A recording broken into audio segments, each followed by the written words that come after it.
10 anecdotes surprenantes que vous ignorez sans doute sur Molière. 1. Molière, qu'est-ce à quoi? D'où viendrait le nom de Molière? Beaucoup de lieux-dits situés à proximité de sites de Molière portent le nom de Molière.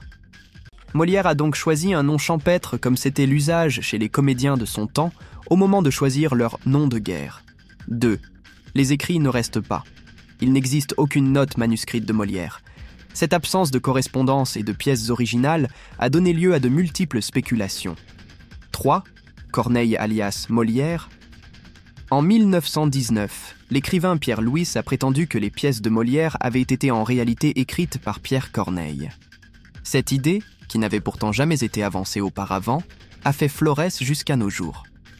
Cependant, les travaux de Florian Cafiero, chercheur au CNRS, et Jean-Baptiste Camps, chercheur à l'École nationale des chartes, prouvent à travers une étude stylistique qu'il n'en est rien et que Molière est bien l'auteur de ces chefs-d'œuvre.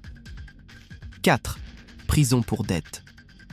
Endetté, jusqu'au coup après les débuts chaotiques de la troupe de l'Illustre Théâtre, Molière est emprisonné quelques jours à la prison du Châtelet et libéré grâce à l'entremise de son père.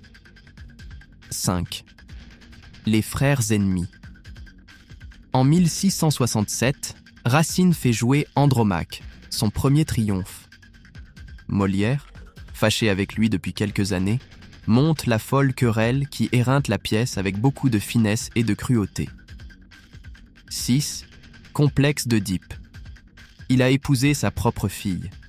Cette rumeur d'inceste a été si persistante que Molière dut s'expliquer en personne devant le roi en lui fournissant la preuve d'un contrat de baptême qui a été perdu depuis. 7. Riromètre Boileau. Un ami de Molière rapporte que l'auteur lisait certains passages de ses textes comiques à Louise Lefebvre, sa servante, et que, si elle ne riait pas, il reprenait le texte. À Paris, il était d'usage de lire les pièces avant qu'elles ne soient jouées dans les ruelles et les salons. Cet exercice servait à la fois de prétexte à des corrections et de moyen de susciter la curiosité. 8. À guichet fermé.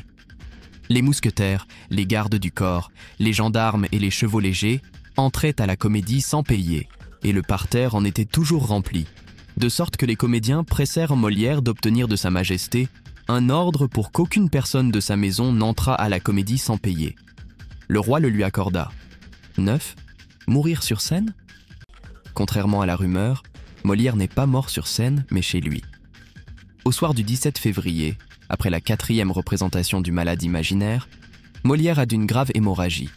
L'auteur souffrait déjà d'une terrible toux, mais ses bronches se remplissent ce soir-là de sang. Il meurt sans abjuration, les prêtres ayant refusé de se déplacer.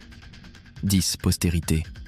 Avec plus de 33, à 0 représentation, Molière est l'auteur le plus joué à la comédie française, très loin devant Racine, moins de 10 en 0, ou Corneille, environ 8-0.